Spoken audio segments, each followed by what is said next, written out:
Hello everyone. MPSI 2022 के लिए maths का ये है पार्ट 6। 27 अक्टूबर 2017 की शिफ्ट 2 का ये सेकंड पार्ट है। 51 क्वेश्चन तक इसके प्रीवियस वाले पार्ट में हम सॉल्व कर चुके हैं और उसके बाद 52 क्वेश्चन है। असम कोई राशि इतने रुपए हो जाती है 2 साल में 4% की कंपाउंड इंटरेस्ट रेट पर, तो वह सम या वह राशि क्या है। एक तरीका फॉर्मूले से कर सकते हैं और दूसरा शॉर्ट में रेट की हेल्प से भी हम कर सकते हैं। रेट है 4%, तो परसेंट का साइन हटाएंगे हम, डिवाइड में 100 आ जाएगा, 4 डिवाइड 100 और 4 से इसे कैंसिल करेंगे 100 को, तो 1 बार और ये 25 बार, तो रेट से हमें मिल गया 1/25। इसमें नीचे वाला नंबर मूलधन या प्रिंसिपल होता है और ऊपर वाला नंबर इंटरेस्ट या ब्याज। इसका मतलब 25 रुपए पर 1 रुपए का इंटरेस्ट लगेगा, 1 रुपए का ब्याज लगेगा। यहाँ पर टाइम 2 इयर्स है, तो पहले कितना था 25। 1 रुपए का इंटरेस्ट लगेगा तो बाद में हो जाएगा 26। 2 साल का है तो हमें 1 साल और लेनी पड़ेगी, 25 और 1 का इंटरेस्ट लगाएंगे तो 26। अब हम इनका मल्टीप्लाई कर देंगे नीचे की तरफ, 25 और 25 625 और 26 का 26 में 676। इसका मतलब 2 साल पहले अमाउंट इतना था और इंटरेस्ट लगने के बाद इतना हो गया। ये बाद वाला अमाउंट क्वेश्चन में दिया गया है 1352, तो हम 676 को 1352 के बराबर लिख सकते हैं। यहां से 1 की वैल्यू निकालेंगे तो 1 इक्वल टू 676, इसके डिवाइड में आ जाएगा 1352 डिवाइड में 676। और हमें पहले वाला अमाउंट निकालना है, पहले वाली धनराशि 625 है, तो 1 इक्वल टू इतना 625 इक्वल टू निकालेंगे तो इस तरफ और इस तरफ दोनों तरफ 625 का मल्टीप्लाई कर देंगे, तो इसमें इंटू करेंगे 625 का और इसमें। इसको सॉल्व कर लेंगे, 4 से इसको कैंसिल करें, 4 1 जा 4, 2 बचे, 24 जाएगा 6 बार और 9 बार 36। 4 से इसको कैंसिल करेंगे तो 3 बार 12 और 8 बार 32। इसके बाद ये 3 से 9 से अगर हम देखें कि 9 में किसका मल्टीप्लाई करेंगे कि 8 मिल जाएगा, तो अगर हम 2 में मल्टीप्लाई कर लें 169 इंटू 2, तो 8 3 और 1 3 3 3 8 मिलेगा, तो ये डायरेक्ट कैंसिल हो जाएगा। 169 से 3 3 8 2 बार। अब 2 इंटू 625 मल्टीप्लाई कर देंगे, 2 5 जा 10 0, 2 और 2 4 5, 2 6 जा 12, 1250। ये हो गया हमारा आंसर, पहले वाली धनराशि, ऑप्शन 3। नेक्स्ट है 2 नंबर्स का HCF है 15 और उनका LCM है 300, और अगर एक नंबर 60 है तो दूसरा नंबर क्या होगा। यहाँ पर पहला नंबर है 60 और हमें दूसरा नंबर बताना है। पहला शॉर्ट तरीका हम ऑप्शन से भी कर सकते हैं। HCF दिया गया है 15, इसका मतलब ये दोनों नंबर 15 से डिवाइड होने चाहिए। 60 तो डिवाइड हो रहा है, अब दूसरा नंबर जो है वो हम ऑप्शन से देख लेंगे। 100 है, 15 से डिवाइड नहीं होता है, 75 होता है, 50 नहीं होता और 65 भी नहीं होता, तो आंसर हो जाएगा 75, दूसरा नंबर 75, ऑप्शन सेकंड। या फिर दूसरा तरीका हम फॉर्मूले से भी कर सकते हैं। फॉर्मूला होता है LCM into HCF equal to product of both number, मतलब जो दो नंबर हैं पहला और दूसरा, इन दोनों का मल्टीप्लिकेशन। तो ये पहला नंबर हो गया इंटू ये दूसरा नंबर हो गया, इन दोनों का मल्टीप्लाई बराबर होता है LCM इंटू HCF के। ये फॉर्मूला है, इसमें हम सभी वैल्यूज रख देंगे तो हमें दूसरा नंबर मिल जाएगा। अब LCM कितना है, LCM है 300 इंटू HCF है 15 इक्वल टू पहला नंबर दिया गया है 60 और दूसरा नंबर मालूम नहीं है, तो उसकी जगह पर हम x मान लेते हैं। यहां से x की वैल्यू निकालेंगे, ये हो जाएगा 300 इंटू 15, 60 मल्टीप्लाई में है, नीचे ला सकते हैं इसको डिवाइड में, इक्वल टू x। कैंसिल करेंगे, 0 से 0, 6 से कैंसिल होगा 5 बार और 15 इंटू 5 75, तो x की वैल्यू आ गई 75, मतलब दूसरा नंबर हो गया 75। ये हो जाएगा आंसर सेकंड। नेक्स्ट है A किसी काम को 6 डेज में कंप्लीट कर सकता है और B किसी काम को 8 दिन में। A और B ने 3200 रुपए में वह काम खत्म किया C की मदद से 3 दिनों में। तो हमें सी का पार्ट, सी का हिस्सा बताना है। 3200 रुपये में से सी को कितने रुपए मिले। यहाँ पर काम करने के लिए 3 लोग हैं। पहले ए और बी थे, बाद में सी और आ गया। ए किसी काम को 6 दिन में करता है और बी 8 दिन में। अब सी उस काम को कितने दिन में करता है ये हमें मालूम नहीं है, लेकिन ए बी सी तीनों कितने टाइम में कर लेते हैं। ए बी सी तीनों मिलकर जब करेंगे तो 3 दिन में कंप्लीट कर लिया था सी की हेल्प से, तो 3 दिन लगते हैं। यह कुल दिनों की संख्या, टोटल डेज। ए को 6 दिन लगते हैं, बी को 8 दिन और ए बी सी तीनों को 3 दिन, और सी का हमें मालूम नहीं है। तो यहां से हम एक दिन का काम निकाल सकते हैं, 1 डे वर्क। सबसे पहले टोटल वर्क या कुल काम निकालेंगे हम इन सब का एलसीएम लेकर। 6, 8, 3 इन सब का एलसीएम आ जाएगा 24। एलसीएम लेने के लिए क्या करते हैं हम, जो इन सब में सबसे बड़ा नंबर है, यहाँ पर 8 है, तो उसकी टेबल में एक ऐसा नंबर आना चाहिए जो बाकी 2 नंबर को भी डिवाइड कर दे। तो 8 की में 3 बार 24 होता है, जो इन दोनों को भी डिवाइड कर देता है, इसीलिए एलसीएम 24 आया। यह है टोटल वर्क या कुल काम। अब ए का एक दिन का काम निकालेंगे हम 6 में डिवाइड करके। 24 में 6 का डिवाइड करेंगे तो ये 4 बार कैंसिल होगा, और बी का निकालेंगे तो 8 से डिवाइड करेंगे तो 8 का 3 बार कैंसिल होता है 24। और ए बी सी तीनों का 1 डे वर्क निकालेंगे तो हम कुल काम में कुल दिनों की संख्या से डिवाइड कर देंगे, ये 8 से कैंसिल होगा। ए एक दिन में 4 वर्क करता है, बी एक दिन में 3, और ए बी सी तीनों मिलकर एक दिन में 8 काम कर लेते हैं। अब सी का हमें मालूम नहीं है, और ये हम कैसे निकाल सकते हैं, ए बी सी तीनों मिलकर एक दिन में 8 काम करते हैं, जिसमें से 4 तो कर लिया ए ने और 3 कर लिया बी ने, तो बाकी बचा हुआ कौन करेगा, सी। तो 4 और 3 7, अब 1 बचा, तो वो एक काम सी ने किया होगा, तो सी के एक दिन का काम आ गया 1 डे वर्क 1। तो यहां से हमें ए बी सी तीनों के 1 डे वर्क का या एक दिन के काम का रेशो मिल गया 4:3:1। और दिए गए काम में हम कुल राशि का हिस्सा ये एक दिन के काम या 1 डे वर्क के रेशो से ही निकालते हैं। यहां से हम ए बी सी में से किसी का भी हिस्सा निकाल सकते हैं। क्वेश्चन में सी का पूछा है तो सी का रेशो ऊपर लिखेंगे 1, और डिवाइड में बाकी सभी रेशो को प्लस करके लिखेंगे। 4, 3, 1 8 हो जाएंगे 8, और कुल रुपए कितने थे 3200। ये हो जाएगा सी का हिस्सा।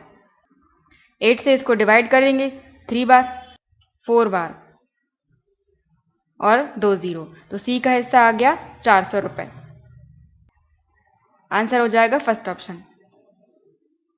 तो जब भी कभी कुल रुपए में से ए बी या फिर सी किसी का भी हिस्सा पूछा जाए तो उसके लिए हम तीनों का 1 डे वर्क या फिर एक दिन के काम का रेशो निकालेंगे, और जिसका भी हिस्सा पूछा हो उसका रेशो ऊपर और डिवाइड में सभी को प्लस करके इनटू करेंगे कुल राशि से, 3200 से मल्टीप्लाई कर दिया। इस तरह से हमें मिला 400। नेक्स्ट क्वेश्चन है, 225 रुपए हैं जिनमें 1 रुपए, 50 पैसे और 25 पैसे के सिक्के हैं, और इनकी संख्याओं का रेशो दिया गया है 853। तो हमें नंबर या संख्या बतानी है 1 रुपए के सिक्कों की।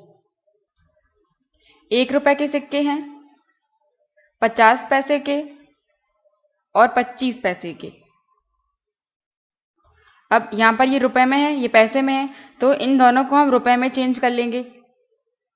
तो रुपए कितने हो जाएंगे, 1 रुपए। 1 रुपए में 100 पैसे होते हैं, तो हम रुपए में चेंज करने के लिए 100 का डिवाइड कर देंगे। 50 में 100 का डिवाइड करेंगे तो 0.5 रुपए, और 25 में 100 से डिवाइड करेंगे तो 0.25 रुपए।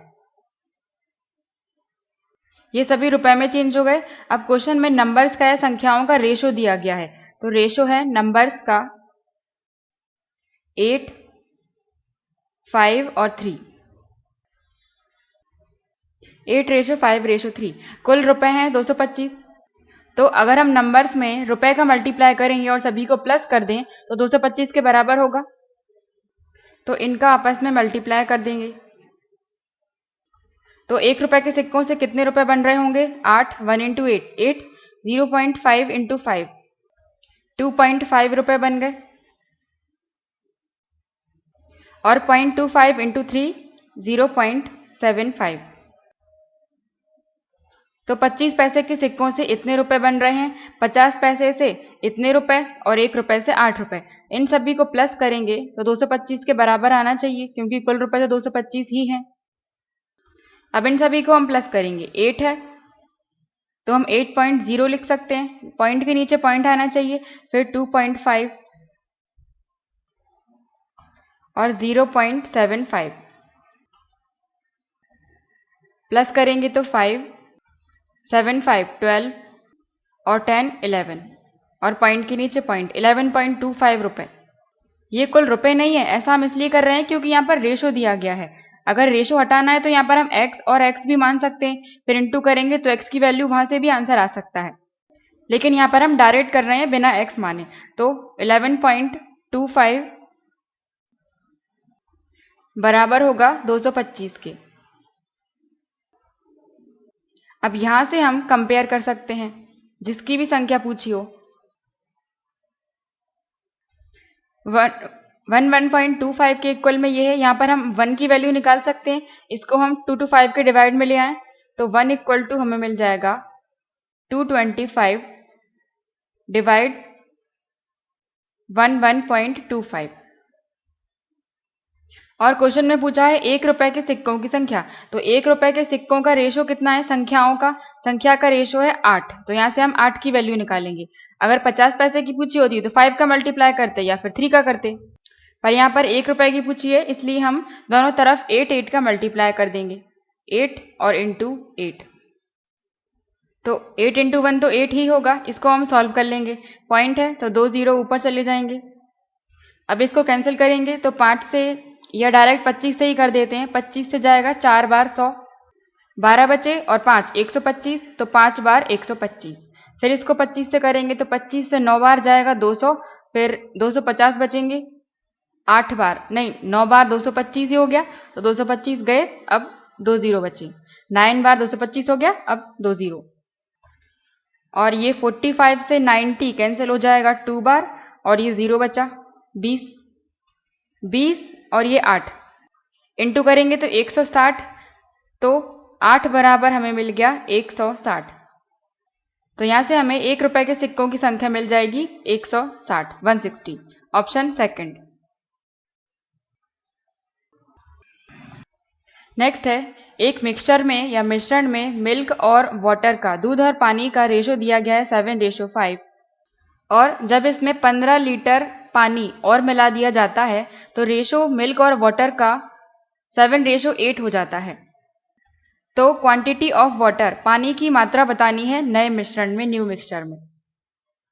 मिक्सचर में मिल्क है और वाटर है, मिल्क और वाटर का रेशो है 7 और 5। अब इसमें 15 लीटर वाटर और मिला दिया जाता है, मिल्क नहीं मिला रहे हैं, केवल वाटर मिला रहे हैं, 15 लीटर। तो वाटर मिलाने के बाद मिल्क और वाटर का रेशो हो जाता है 7:8। यह है बाद वाला रेशो। यहाँ पर केवल वाटर में चेंज आ रहा है, लेकिन मिल्क तो पहले भी 7 था और बाद में भी 7 ही है, मिल्क नहीं मिला रहे हैं, केवल वाटर मिला रहे हैं। पहले वाटर था 5, बाद में 8 हो गया, मतलब कितने का चेंज आया, 8 - 5 3 का चेंज आया। और ये चेंज क्यों आया, ये क्यों बढ़ गया, क्योंकि इसमें 15 लीटर पानी मिला दिया गया था, तो 3 के बराबर हम इस 15 को लिख सकते हैं। 3 से इसको डिवाइड करेंगे तो ये 5 बार कैंसिल हो जाएगा, 1 = 5। ये रेशो चल रहा है और ये लीटर, तो 1 रेशो के बराबर 5 लीटर, 1 = 5 मिला। हमसे पूछा है कि नए मिश्रण में पानी की, वाटर की मात्रा, तो नए मिश्रण बाद में तो ये था 8, तो हमें 8 के बराबर निकालना है। 1 = 5, तो 8 = कितना हो जाएगा, इंटू 8 × 5 40 लीटर हो जाएगा वाटर। Answer third. या फिर दूसरे तरीके से इसको हम x मानकर भी कर सकते हैं। मिल्क और वाटर का रेशो दिया था पहले 7:5, ये रेशो में है, तो इसके साथ में मल्टीप्लाई में कोई दूसरा नंबर भी होगा तो हम x मान लेते हैं। मिल्क हो गया 7x और वाटर हो गया 5x। इसके बाद हम मिल्क में नहीं 15 लीटर वाटर में मिला रहे हैं, तो 5x + 15 हो जाएगा, ये हो गया बाद में वाटर। और बाद में नए वाले मिश्रण का रेशो दिया गया है 7:8, तो ये हो जाएगा 7x, रेशो में दिया है तो हम डिवाइड में लिख सकते हैं, ये मिल्क है ये वाटर, 5x + 15, इनका रेशो दिया गया है 7:8। यहां से हम सॉल्व करके x की वैल्यू निकालेंगे, 8 का मल्टीप्लाई है 7 में, 56x, 7 का मल्टीप्लाई इसमें करेंगे, 7 इंटू 5 35 हो जाएगा, 35x प्लस 15 इंटू 7 105। यहाँ पर ये 35x प्लस का है, इस साइड लेकर आएंगे तो माइनस का हो जाएगा, तो 56 माइनस 35 तो 1 और 2, 5 माइनस 3 2, 21x इक्वल टू 105। यहाँ से x की वैल्यू आ जाएगी, 21 इसके मल्टीप्लाई में है, इक्वल टू के उस साइड जाएगा तो डिवाइड में पहुंच जाएगा, 105 डिवाइड 21, और 21 से ये डायरेक्ट कैंसिल हो जाएगा 5 बार, तो 21 से डिवाइड हुआ 5 बार, x इक्वल टू मिल गया 5। तो नए मिश्रण में, नए वाले मिक्सचर में पानी की, वाटर की क्वांटिटी पूछी थी, तो नया वाला वाटर ये है, तो 5x, तो 5 इंटू x की वैल्यू कितनी है 5, तो इंटू 5 प्लस ये 15, 5 और 5 25, 25 प्लस 15 हो जाएंगे 40 लीटर, ऑप्शन थर्ड। नेक्स्ट है 3 ईयर्स एगो, 3 साल पहले एक फैमिली की, एक परिवार की एवरेज एज या औसत आयु 17 ईयर्स थी, जिसमें 5 मेंबर्स है, 5 सदस्य हैं। इसके बाद अ बेबी बॉर्न, एक बच्चे का जन्म होता है जिससे औसत आयु सेम है 3 वर्ष 3 ईयर्स पहले की औसत आयु के। तो हमें उस बच्चे की प्रेजेंट एज या वर्तमान आयु बतानी है। तो हम जानते हैं कि एवरेज में या औसत में हम कुल संख्या का या टोटल नंबर्स का जब मल्टीप्लाई करते हैं तो सम के बराबर होता है या कुल योग के बराबर होता है। तो यहाँ पर हम इन सभी 5 सदस्यों की, 5 मेंबर्स की आयु का, एज का सम निकाल सकते हैं औसत में या एवरेज में कुल संख्या का मल्टीप्लाई करके। तो एवरेज या औसत है 17, कुल संख्या है 5, ये हमें मिल जाएगा 85। पर ये 3 साल पहले का सम आया है, टोटल 5 मेंबर्स हैं, तो एक को 3 साल आगे लाने के लिए हमें +3 करना पड़ेगा, तो 5 लोगों के लिए हमें 15 का प्लस करना पड़ेगा। तो इस 85 में हम 15 जोड़ देंगे, ये हो जाएगा 100।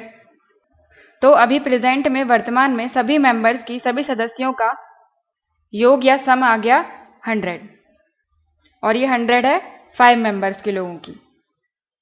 इसके बाद एक बच्चे का जन्म और हो जाता है, तो अब एक बच्चे के जन्म हो जाने के बाद उन सभी का सम कितना हो जाएगा, पहले 5 मेंबर्स थे तो एक और आ गया, तो अब 6 मेंबर्स हो जाएंगे।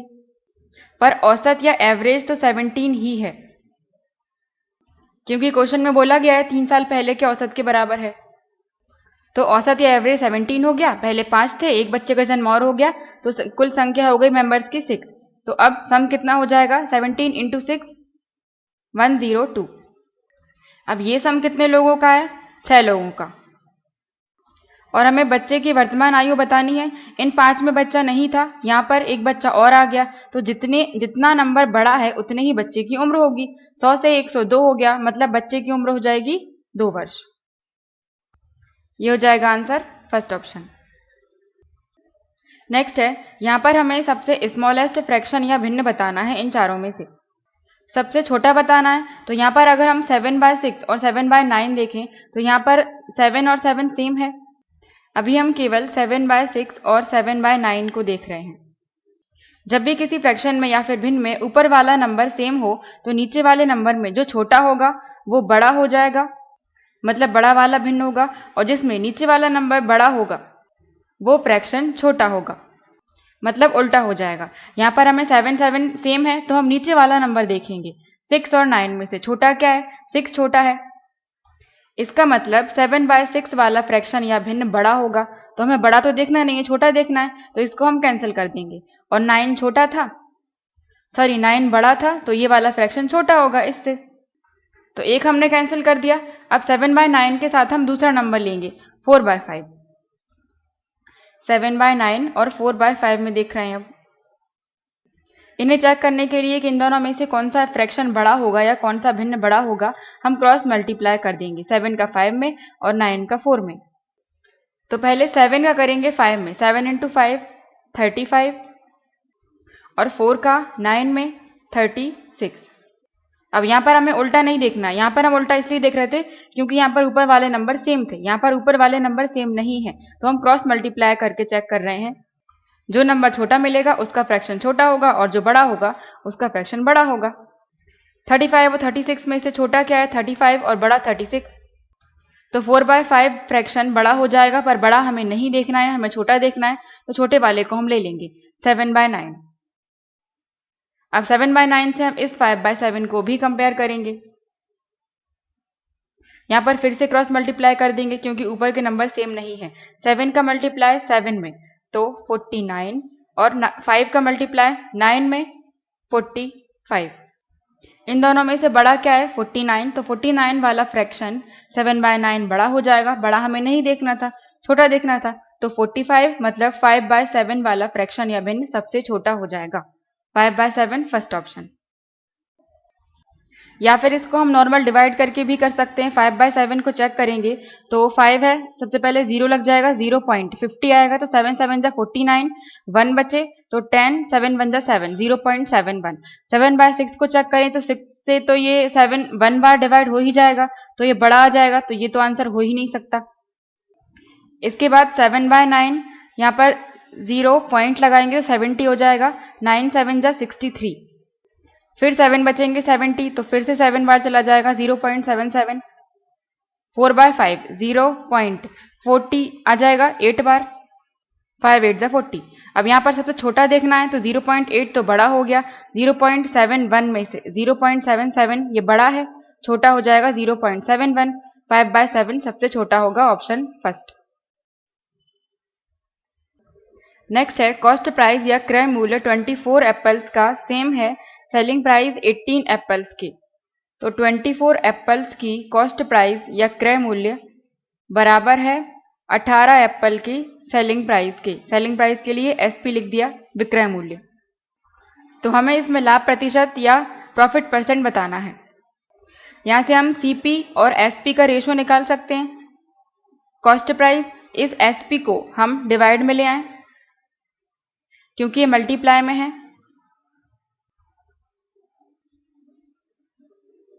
और यहां पर बचा 18। 24 मल्टीप्लाई में था तो 18 के डिवाइड में आ जाएगा। इसको कैंसिल करेंगे तो 6 से कैंसिल हो जाएगा, 6 3 जा 18 और 6 4 जा 24। तो कॉस्ट प्राइस और सेलिंग प्राइस का रेशो हमें मिल गया 3:4 या 3/4। ये 3 कॉस्ट प्राइस और ये सेलिंग प्राइस। प्रॉफिट परसेंटेज या लाभ प्रतिशत बताना है, तो प्रॉफिट परसेंटेज या लाभ प्रतिशत कैसे निकालते हैं? प्रॉफिट ऊपर और डिवाइड में कॉस्ट प्राइस इंटू 100। तो ये हो जाएगा प्रॉफिट कितना हो रहा है, सेलिंग प्राइस में से कॉस्ट प्राइस माइनस कर देंगे तो प्रॉफिट मिल जाएगा 4 - 3 1। 1 रुपए का प्रॉफिट हुआ, डिवाइड में कॉस्ट प्राइस लेते हैं, कॉस्ट प्राइस है 3, तो 3 इंटू 100। 3 से इसको कैंसिल कर देंगे तो 3 3 जा 9, 10 बचे, फिर से 3 3 जा 9, 1 बचेंगे, तो शेषफल या रिमाइंडर ऊपर और डिवाइड में 3। 33 कंप्लीट 1/3%। ये हो जाएगा आंसर, सेकंड ऑप्शन। नेक्स्ट है, यहां पर हमें ऑड पेयर या फिर विषम युग्म बताना है चारों ऑप्शंस में से। तो 36 और 6 में अगर देखें तो 36 डिवाइड हो जाता है 6 से, 15 डिवाइड हो जाता है 3 से, 32 डिवाइड हो जाता है 4 से, लेकिन 42 4 से डिवाइड नहीं होता है, तो ये हो गया विषम युग्म और यही हो जाएगा answer, fourth.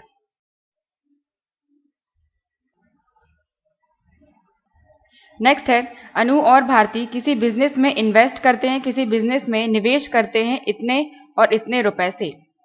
Bharti left, Bharti 8 महीने बाद छोड़कर चली जाती है, तो 1 साल के बाद उन्हें इतने रुपए का प्रॉफिट होता है। तो प्रॉफिट में अनु का शेयर क्या है या लाभ में अनु का हिस्सा क्या है? इन्वेस्ट किया या निवेश किया अनु ने और भारती ने। अनु ने लगाए 20,000 रुपए और भारती ने लगाए 24,000। इसके बाद 8 महीने के बाद भारती छोड़कर चली जाती है, तो 8 महीने तक तो भारती ने उसमें इन्वेस्ट किया, तो इसमें हम 8 महीने का मल्टीप्लाई कर देंगे क्योंकि भारती केवल 8 महीने तक रही और अनु कितने महीने तक रही? पूरे 1 साल तक, तो 12 महीने तक। 1 साल में 12 महीने होते हैं, इसलिए हमने मंथ और मंथ ले रहे हैं। और ये रेशो चल रहा है, क्योंकि निवेश की गई राशि में जब हम समय का या टाइम का मल्टीप्लाई करते हैं तो हमें इन्वेस्टमेंट रेशो या फिर निवेश का रेशो मिलता है, जिसके बेस पर हम इनका प्रॉफिट निकालेंगे या लाभ। यहाँ पर इसको थोड़ा सिंप्लीफाई कर लेंगे, 3 जीरो से 3 जीरो कैंसिल, 20 है और 24 है तो 4 से करेंगे 5 बार और 4 से 6 बार 24 कैंसिल, 12 और 8 भी 4 से डिवाइड हो जाएंगे, 4 2 जा 8 और 4 3 जा 12। अब 5 और 3 का मल्टीप्लाई करेंगे तो 15, रेशो 6 और 2 12। ये और भी कैंसिल हो जाएगा, 3 से 5 बार और 3 से 4 बार, तो लास्ट या फाइनल रेशो हमें मिल गया 5:4। अनु का हो गया 5 और भारती का हो गया 4। अब इन दोनों में से हमें अनु का हिस्सा बताना है। 1620 रुपए में से अनु को कितने रुपए मिले होंगे, कितने का लाभ होगा। तो जिसका हमें निकालना है उसका रेशो ऊपर और डिवाइड में दोनों को प्लस करके 5 + 4 9 इंटू जितने में से हमें बताना है हिस्सा 1620 में से बताना है तो इंटू 1620। इसको सॉल्व करेंगे तो 3 से कैंसिल करेंगे, 3 3 जा 9 और 3 से 3 5 जा 15, 1 बचे, 3 4 जा 12, 0। इसके बाद और 3 से कैंसिल हो जाएगा, 3 1 जा 3, 2 बचे, 3 8 जा 24, 0। 5 इंटू 180, 18 इंटू 5 90 होते हैं और एक 0 और है तो 900। अनु का हिस्सा हो जाएगा 900 रुपए। 900 ऑप्शन 4। नेक्स्ट है, ये रीजनिंग का क्वेश्चन आ गया, इसको देख लेते हैं। इसमें 2 पासे दिए गए हैं और एक शीर्ष पर है। अगर एक शीर्ष पर है तो इसके नीचे वाला कौन सी संख्या होगी, मतलब एक के अपोजिट या एक के विपरीत वाला नंबर हमें बताना है। तो इसमें सबसे पहले हम चेक कर लेंगे कि ये स्टैंडर्ड डाइस या फिर मानक पासा है या नहीं। मानक पासा चेक करने के लिए जो दिखाई देने वाली भुजाएं हैं, सतहें हैं, उन पर जो नंबर लिखे हैं उनमें से अगर किन्हीं 2 को जोड़ने पर 7 मिल गया तो वो मानक पासा नहीं है। यहाँ पर हम चेक करेंगे 4 और 6, अगर 1 और 6 को जोड़ेंगे तो 7 मिल जाएगा, इसका मतलब ये मानक पासा नहीं है। और अगर ये मानक पासा होता तो आमने सामने वाली सतहों का योग हमें 7 करना होता है। तो एक के विपरीत पूछा है तो एक के विपरीत वाली सतह पर हमें 6 होता, क्योंकि 1 और 6 को जोड़ेंगे तो 7 मिलेगा। कैसे भी करके हमें दोनों का योग, दोनों का जोड़ 7 करना होता है, तो एक के विपरीत वाली सतह पर 6 हो जाता, लेकिन ये मानक पासा नहीं है। तो इन दोनों में हम चेक करेंगे कि 4 और 4 एक नंबर सेम मिल गया और 6 और 6 एक और नंबर सेम मिल गया। तो जब भी कभी 2 सतहों पर 2 नंबर सेम हो तो तीसरा वाला नंबर एक दूसरे के विपरीत या अपोजिट होता है। तो एक के अपोजिट या एक के विपरीत सतह पर हो जाएगा 5। तो आंसर हो जाएगा 5, सेकंड ऑप्शन। नेक्स्ट मैथ का क्वेश्चन है, एक नंबर को जब 10% कम कर दिया जाता है तो 27 रिजल्ट मिलता है, तो वह नंबर क्या है। कोई भी नंबर है, उसे हम 100% मान लेते हैं। अब उसमें से 10% कम कर दिया तो कितना बचा, 90%, और 90% की वैल्यू हमें क्वेश्चन में दी गई है 27। तो यहां से 1% की वैल्यू निकालेंगे, 90 को 27 के डिवाइड में ले आएंगे, 27 डिवाइड 90, और हमें 100% की वैल्यू निकालनी है क्योंकि वो नंबर ही तो हम पता करना है। तो दोनों तरफ हम इसमें 100 और 100 का मल्टीप्लाई कर देंगे। 0 से 0 कैंसिल, 9 से ये 3 बार कैंसिल, 3 इंटू 10 30, तो नंबर आ जाएगा 30, ऑप्शन फर्स्ट। नेक्स्ट है, इसको हमें सॉल्व करना है। 243 की पावर 0.16 इंटू 243 की पावर 0.04। तो जब भी कभी मल्टीप्लाई में या गुणा में 2 नंबर्स के बेस या आधार समान हो तो उनकी पावर्स या घात जुड़ जाती हैं। जैसे ये कोई नंबर हो गया, इसकी पावर हो गई m, और ये मल्टीप्लाई में है, गुणा में ये आधार सेम लेना है तो a की ही पावर हो जाएगी n। गुणा में या मल्टीप्लाई में आधार समान है, सेम है, a और a, लेकिन इनकी पावर अलग अलग है तो नंबर हो जाएगा a और उनकी पावर जुड़ जाएंगी m प्लस n। इसी तरह से यहां पर हो जाएगा 243 आधार समान है तो 243 इनकी पावर्स आपस में जुड़ जाएंगी, 0.16 और 0.04 जोड़ेंगे तो 0, ये 2, और 0.20 0.20 को हम 0.2 लिख सकते हैं, क्योंकि पॉइंट के बाद कोई किसी जीरो का कोई मतलब नहीं होता है, ये और ये सेम ही है, तो हम 0.2 लेंगे। अब इसको हमें आगे और सॉल्व करना है। 243 को हम देखें तो 243 होता है 3 की पावर 5। इस 243 की जगह पर हमने लिख दिया 3 की पावर 5 और 0.2 को हम 2/10 लिख सकते हैं, क्योंकि पॉइंट के बाद एक नंबर है, डिवाइड में हमने एक जीरो लगा दिया, और डिवाइड करेंगे तो इसको 1/5 भी लिख सकते हैं हम। तो पावर कितनी हो गई, इसको हमने सॉल्व किया 1/5। तो 3 की पावर 5 243 की जगह लिखा और 0.2 की जगह लिख रहे हैं हम 1/5। अब ये एक और रूल होता है मैथमेटिक्स का कि किसी भी नंबर के ऊपर पावर हो और उसके ऊपर भी एक पावर हो तो पावर्स आपस में मल्टीप्लाई हो जाती हैं, गुणा हो जाती हैं। इनकी पावर हो जाएंगी m × n। यही रूल हम यहां पर लगाएंगे। 3 के ऊपर 5 है और इसकी भी पावर है, तो 5 और इसका मल्टीप्लाई हो जाएगा 1/5 में, तो इनटू में है 1/5 और 5 ये दोनों कैंसिल हो जाएंगे। 3 की पावर 1 बचा, 3 की पावर 1 मतलब 3, ये हो जाएगा आंसर, ऑप्शन 4। नेक्स्ट है डायगोनल ऑफ अ स्क्वायर। किसी वर्ग का विकर्ण दिया गया है 4√2 सेंटीमीटर, तो हमें किसी दूसरे स्क्वायर का या दूसरे वर्ग का विकर्ण हमें निकालना है जिसका एरिया या क्षेत्रफल पहले वाले वर्ग के क्षेत्रफल के दुगने हो। तो पहले वाला स्क्वायर या वर्ग क्या हो जाएगा, ये वर्ग है, ये इसका विकर्ण हो गया या डायगोनल। ये क्वेश्चन में दिया गया है 4√2 है। अब इस वर्ग का क्षेत्रफल या फिर इस स्क्वायर का एरिया निकालने के लिए हमें इसकी साइड पता होनी चाहिए, एक भुजा पता होना चाहिए। तो इसके लिए फॉर्मूला होता है, किसी भी वर्ग का विकर्ण निकालना हो या किसी भी स्क्वायर की डायगोनल निकालना हो तो इसके लिए फॉर्मूला होता है a√2। जो भी उसकी साइड है उसमें मल्टीप्लाई कर देंगे √2 का। d हो गया विकर्ण और a हो गई भुजा, √2 का मल्टीप्लाई कर देंगे तो वर्ग का विकर्ण हमें मिल जाएगा। अब यहां पर क्वेश्चन में हमें डायगोनल या विकर्ण दिया गया है, तो इस d की जगह पर हम लिखेंगे 4√2